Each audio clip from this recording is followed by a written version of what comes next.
Hello everybody and welcome back to Engines of VIA. Sadly, as you all know, this is the last episode in the series. I myself am quite sad because I actually had fun writing this series. I can say that I was the first person to do an entire series on VIA Rail Canada. Now, I actually have plans to do more series in upcoming 2018. One series which is Engines of Go Transit. That series will be coming up in early January of 2018. I hope to have the trailer up before December 15th. On top of Engines of Go Transit coming in January, I also have plans for December and a small Engines of series. There will be around 5 of them in December.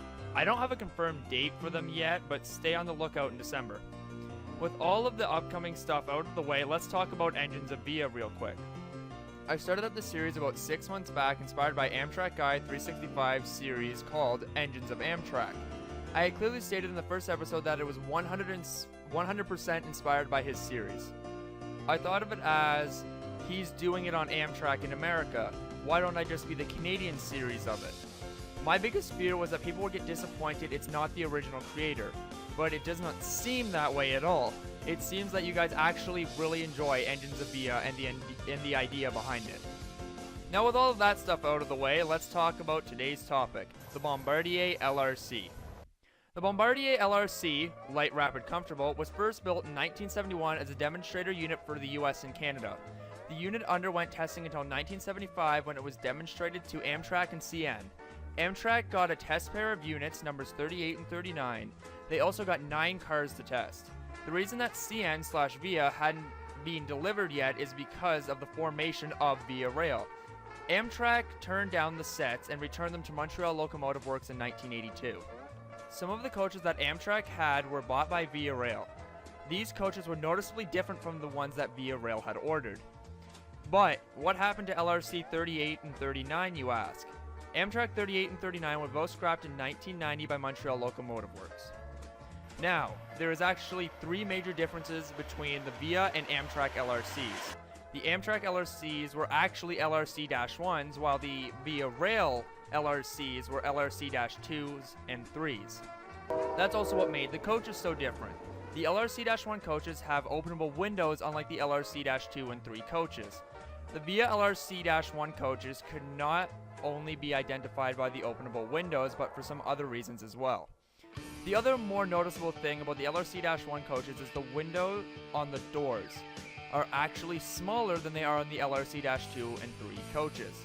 The other difference between the coaches were the road numbers.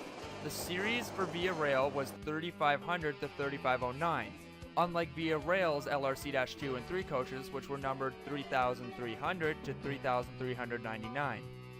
Moving away from the differences on the coaches, let's talk about the differences of the engines. Now, the biggest and most notable difference when you look at the Amtrak LRC is in fact they do not have ditch lights.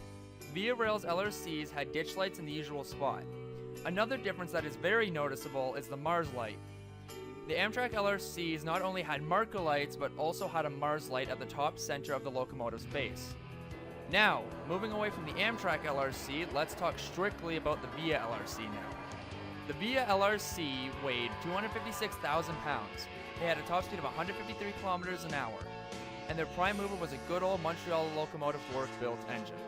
They had a 16-251F 4-stroke diesel engine.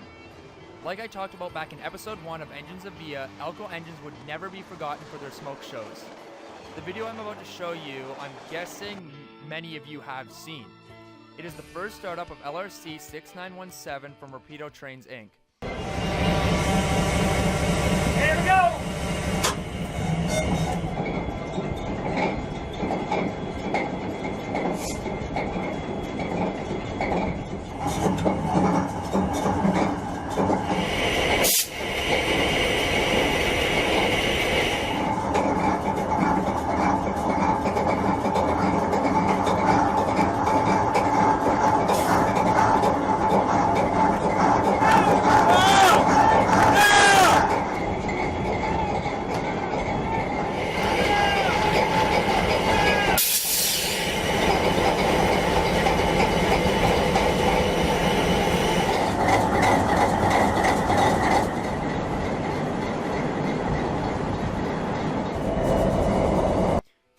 time, and due to popular request, I will be giving you a horn sample.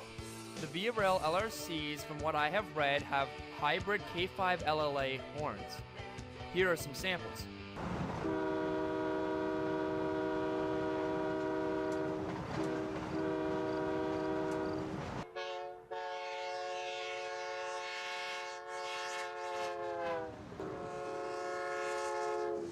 The VIA LRC was actually, and when I say it this time, I mean it, the VIA LRC was an icon to VIA Rail. VIA Rail advertised the LRC as much as they possibly could for the first few years that it was in service. Another kind of new feature that the LRC tried to perfect was tilt control. Last episode I showed a clip of the turbo and how her tilt control worked. But was the tilt control actually reliable on the LRC? Nope. The LRC's main problems surrounded their tilt control. Sometimes the engines would tilt but the coaches wouldn't, and vice versa. Tilt control on VIA Rail was finally abandoned by 2001. The LRC was actually the first locomotive that VIA Rail had bought new. The first batch of LRC-2 engines were units 6900 to 6921. In 1982, VIA Rail placed orders for 8 more engines numbered 6922 to 6929. VIA Rail was really happy with their new locomotives. They looked sleek, they were fast, and they were reliable. Everything a company could really ask for. VIA Rail's LRCs lasted up until December 12, 2001, when the final LRC engine made her run. That day marked the end of Montreal Locomotive Works on VIA Rail. The LRC was replaced by the General Electric P42 DCs. In my opinion, the LRC suited VIA Rail a lot more than the P42 does. It was brighter and sleeker looking. It was unique, something that Amtrak didn't even have. However, even though, yes, the LRC engines have been retired for almost 15 years, their coaches are still the backbone of VIA Rail's passenger service. Ordered back in 1980 and 1982 with the engines, they still continue to run to this day. The coaches are actually undergoing a rebuild program to extend their lives by at least another 15 years. Bombardier actually came up with a statement a few years back saying, "We are actually surprised that the coaches are still in service. We had expected them to be retired within the first 20 years, but here they are now with over 900 million miles on them." The coaches are the true work of Canadian craftsmanship. The LRC coaches will indefinitely, more than likely, actually outlive the Renaissance coach fleet. The Renaissance coach fleet was only completed back in 1995. No, VIA Rail's LRC coaches have been retired, but a small amount have due to damages from derails. However, some of the Renaissance coach fleet has already been retired, only 22 years of service. The LRC coaches are approaching 40 years old and are still going strong on VIA Rail. It really is too bad that the LRC engines weren't in service anymore. I personally would have loved to see one in service pulling LRC coaches, but luckily there are actually 2 surviving LRCs. One of them I have already talked about, and that was VIA 6917. 6917 is owned by the TRHA, or the Toronto Rail Historical Society. The other one that is preserved is VIA 6921, and their home is Expo Rail, Montreal. Along with 6921, they also have 2 VIA F units. VIA 6921 is in much better internal condition than 6917 is. VIA 6921 is actually fully 100% in operating condition, while 6917 still has some minor/major issues. I had actually talked to Chris Fox around this time last year. Chris Fox is the head mechanic for Rapido Trains Inc. And he gave me a list of problems that still needed to be done. Some of them include the exhaust gaskets, the radiators, the clutch fan, and some other things. I had actually emailed him recently asking about 6917, and I was told the engine is in storage until RPDX 6133 is moved up to Orangeville, Ontario. After Rapido's RDC is moved up to Orangeville, Chris Fox will start working on 6917 again. On top of just overall loving the RDC, I actually also own a model of an LRC. My model is number 6923. I am currently looking for VIA 6782. I am on the lookout for a DC VIA Rail FPA-4 that is numbered 6782 because there is actually a picture of both these units sitting side by side. The photo is actually really cool looking, and I would love to be able to recreate it on my own model railroad. Well, everybody, this has been the last and final episode of Engines of VIA. I have enjoyed making this series a lot. You guys also seem to love this series, and I am sad that it has to come to an end. Like I have stated before, I am very glad that I was the first person to actually do something on a VIA Rail topic. Don't worry though, I actually have a small series planned for December and several big plans for January 2018. One of which is Engines of Go Transit. I also have another idea, but I am not going to reveal what it is yet. You all should know sometime around late December. Well anyways, I hope that you guys enjoyed this series as much as I did.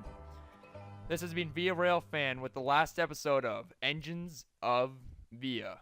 And I will see you guys in the next episode. Or should I say the next series, Equipment of VIA, the Glenn Fraser.